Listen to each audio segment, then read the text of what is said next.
Hello, back again to do another unboxing and review. This time a Canon PowerShot ELPH 170 IS.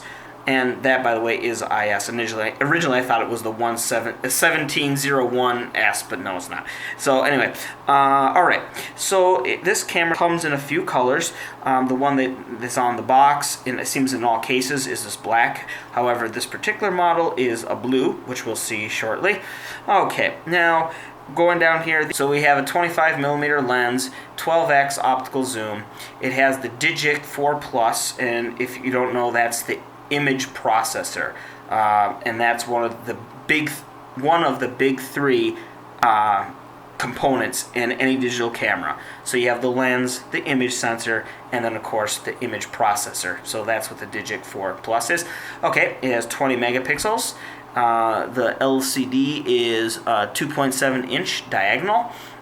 It's HD, and then also this intelligent IS, which right now I don't know what that IS stands for. I'm thinking like intelligent shot or something like that. But anyway, okay, to go on the side of the box, just a picture of the item, barcodes for checkout purposes, contents list on the box. There you go, and another picture, this time from the back of the camera.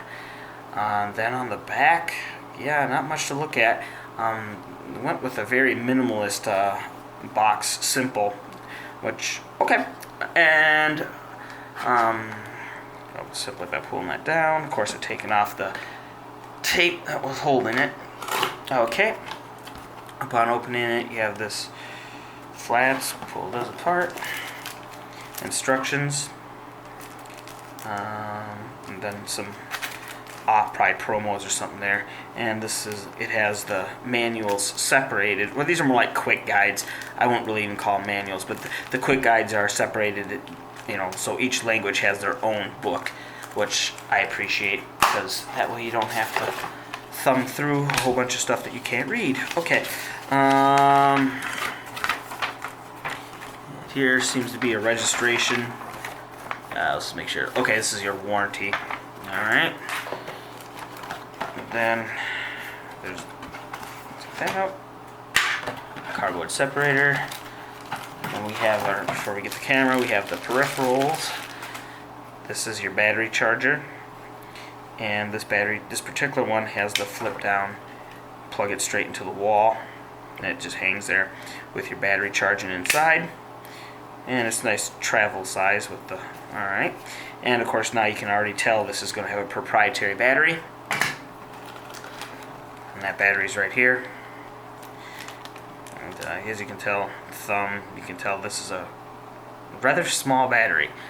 I'll probably immediately start ordering backups of this, because especially since you need to, if you don't, you're gonna have to carry this with you. So anyway, alright, so there's the battery. Comes with a little wrist strap. And alright, the camera itself wrapped in this little anti-static bag.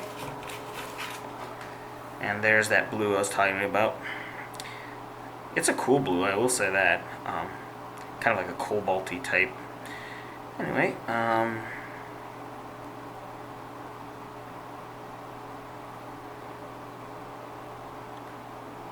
what does this say here? Oh, AV out digital. So there's something behind here. Oh, look at that. Oh, whole panel opens. Okay. So some hid-away thing there. It really looks like there's only one port there, which at the time looks to be mini USB. I'll check that, but that's what it looks like for right now, at least. And then for your tripod right there, and your battery and memory card go in here, so let's pop that open. This simple slide out and then up. Okay, so you can see the divide for the battery and the memory card right above it. Also has this lock little tab to hold in the battery, I believe. Okay, and on the other side, there's no hide hidden stuff under here.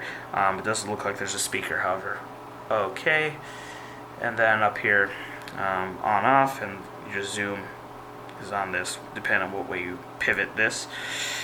All right, so yeah, pretty basic. Okay, so I'm gonna go ahead and charge this up, and we'll take it from there. Alright, so I've had the chance to power up the battery, go ahead and do the initial setup, time and date and that kind of stuff, and also read the instruction manual, not entirely. I've been going through it. It's actually 117 pages long, and there is quite a bit of material to read up on. And if you do so, you're rewarded with learning all the features this camera has. And don't let the size of this thing fool you. This thing has a lot of camera in here, and we'll get into it. Mainly, there's a lot of impressive things that this camera can do all on its own. This camera isn't just slouching around. It's actually doing a lot of calculations, and if you leave it in auto mode, you'd be surprised just how good of a photographer the camera is of its own. Okay, but let's just jump right into it here. And the first thing I noticed is the speed at which this thing is ready to go, even from a completely off state, as we see here, right? If I just hit the power button, pow, ready to shoot. Right away I was impressed. That's not the case with all cameras. Okay, so now going through the modes here, we have live and auto.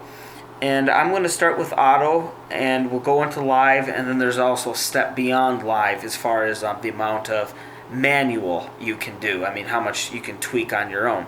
But starting off in auto actually isn't a bad spot to start, because it really demonstrates just all the stuff this camera can do on its own. Now, if you look up there, it says auto right now because, well, it's a pretty simple scene, right? Just the door back there. However, if we were to do something like add some motion in there, let me see if I can do it. Okay, you see how... Okay, you might be seeing two things there. First of all, you see the little icon on the top changed to a rolling thing. Well, much like, well, in this case, it happens to be a rolling thing as well. However, in the upper right, when it went to that rolling icon, that is saying it's detected an object in motion. Yes, this thing can evidently determine between people and just objects. So you saw that it detected object moving, and also, you probably saw how it tracked it with the little, the frame. It was a white frame square, and it tracked it as this thing was moving in front.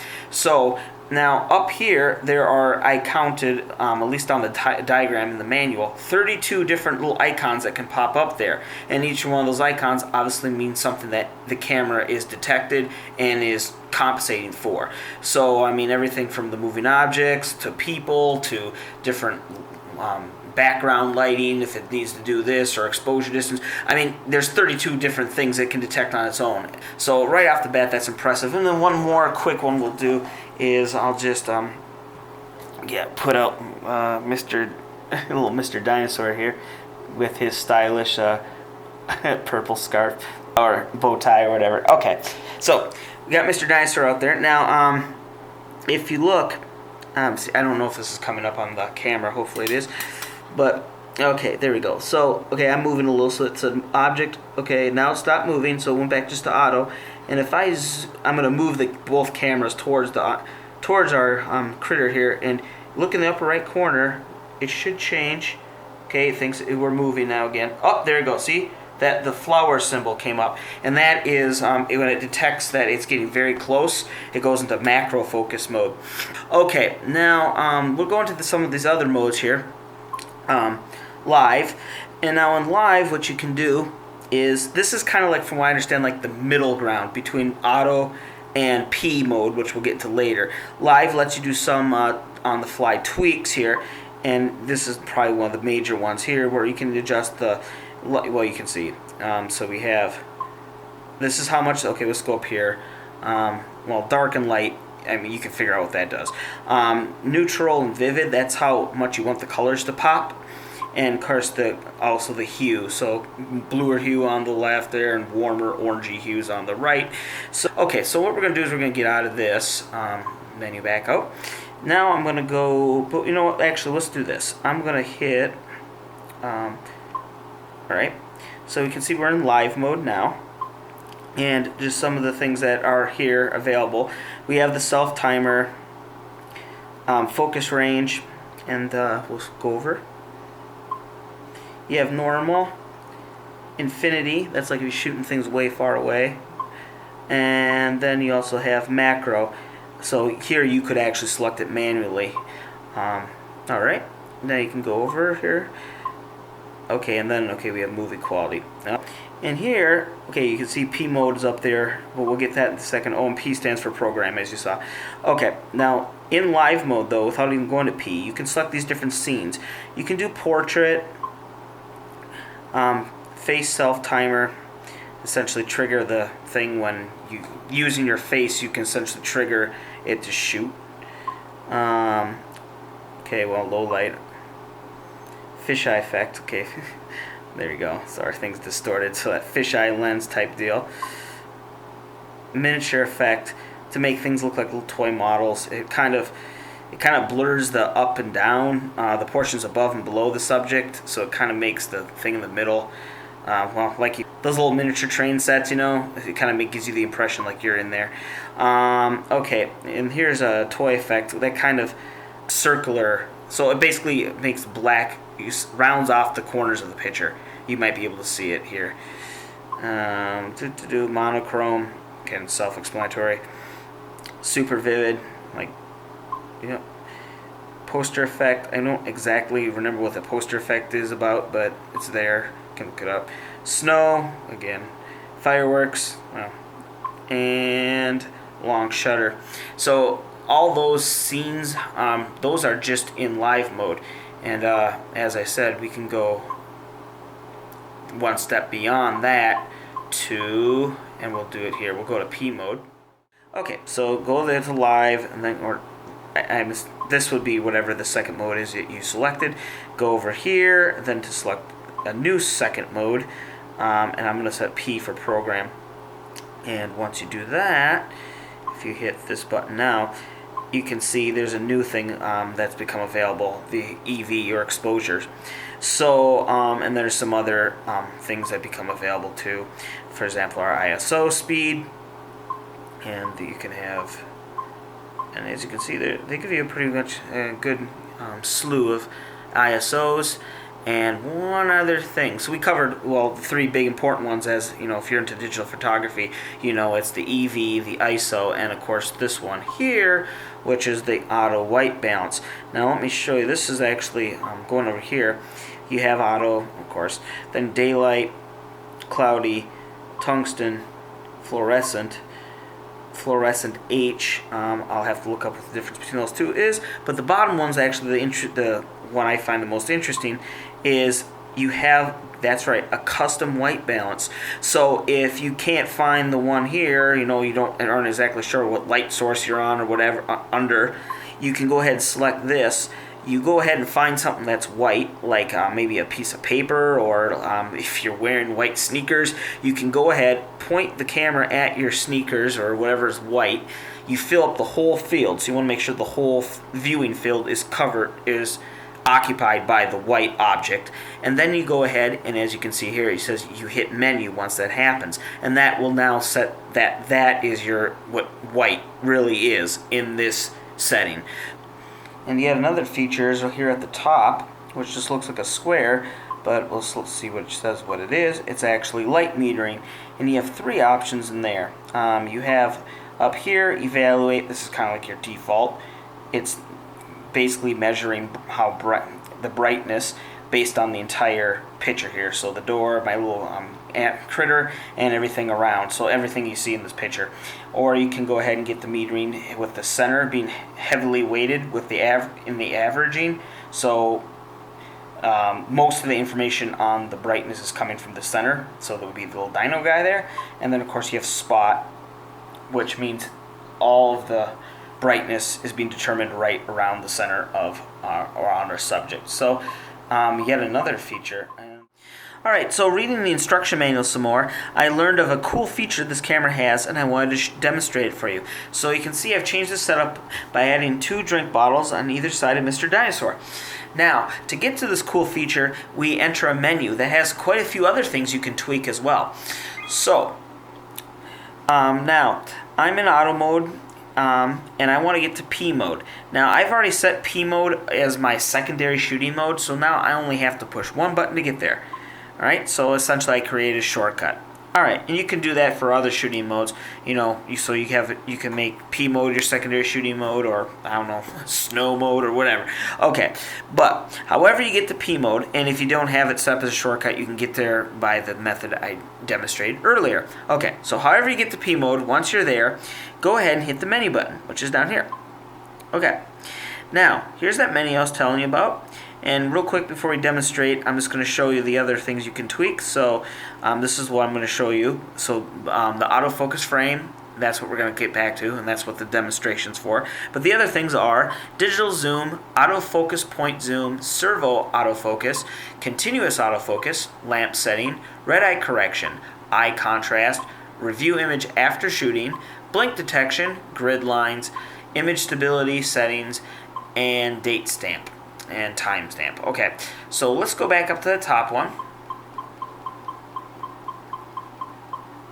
Alright, so autofocus frame, and you can see right now it's on center. I'm going to change that to tracking autofocus. Now once you have that selected, just hit menu again, and you leave the menu and your settings are saved. So now you might notice that our target, reticle there has become like a crosshair, which is very appropriate because this mode's like target lock on. Okay, so what I'm going to do is I'm going to lock onto Mr. Dinosaur. Now, in this example, I'm going to move the camera instead of the subject moving, okay? So, I mean, if Mr. Dinosaur was able to run around the room, it would be great, and I could demonstrate that. But since he can't move, I'm going to move the camera, okay? But whether the subject's moving and the camera's still, or the camera's moving and the subject's still, it still demonstrates the tracking feature, okay? So here we go. To initiate this, you push the shutter button halfway down. And now you can see that the crosshairs disappeared, and now it's become a blue rectangle. And that's good because that means we have lock, right? So now, if I move the camera, look at that. It's keeping Mr. Dinosaur as the focus point. Alright, so he's been locked on. Now, this is very handy because, let's say, instead of me moving the camera, let's say that he was moving. Or also, maybe you're trying to take a picture of something, you're in a moving vehicle or something. Either way, this is good because as you move, as the subject moves or the camera moves, and you might end up having something else be the center in the field, right? So you can see now the blue bottle with the white cap is now the center thing on the screen. But notice how we're still locked on to the dinosaur. So if you did not have this mode active and that happened, the camera would start focusing on whatever's in the middle. So you can see how this could be quite handy. And it's also very impressive. Alright, so I've had the chance to use this for a few days now, and I thought I'd go ahead and put up some of the photos I captured with it, and also a short vid clip. Now, keep in mind, as far as the video goes on this, it's HD only. So that means no full HD, no 4K or anything like that. So keep that in mind when you check out the vid clip. So let's look at those.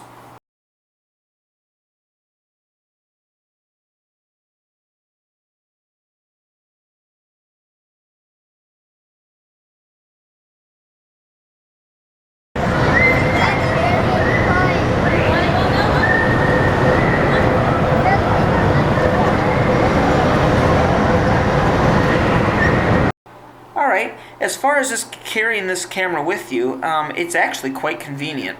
The size is very pocket friendly, as you might have already guessed. And if you do choose to put it in your pocket, which I'm sure many people are going to, I definitely recommend putting a screen protector on the back, which I've already done here. Okay, I personally decided to carry it in a small hip pouch like this, which attaches to your belt.